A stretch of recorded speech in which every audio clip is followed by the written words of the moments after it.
আজ মহালয়া ও অমাবস্যা উপলক্ষে আমরা বড় দিদার বাড়িতে মায়ের পুজো দিতে গেছিলাম। সেখানে আজ অনেকেই পুজো দিতে এসেছিল, দুই মামিও ছিল। সেই পুজো দেওয়ার মুহূর্ত আপনাদের সামনে ভিডিওর মাধ্যমে শেয়ার করলাম। বড় দিদার বাড়িতে এই মন্দিরে প্রতি অমাবস্যাতেই মায়ের পূজা হয়, আর বছরে একবার বাৎসরিক পুজো হয়, সেটা খুব বড় করেই হয়।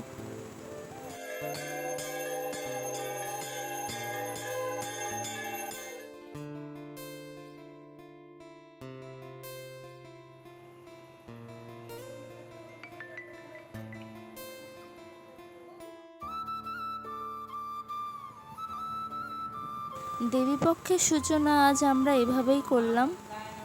ঠাকুরের কাছে এটাই প্রার্থনা করলাম, সবার পুজো যেন ভালো কাটুক, সবাই সুস্থ থাকুক। সবাইকে শারদীয়ার প্রীতি ও শুভেচ্ছা, অভিনন্দন। বড়দেরকে জানাই প্রণাম।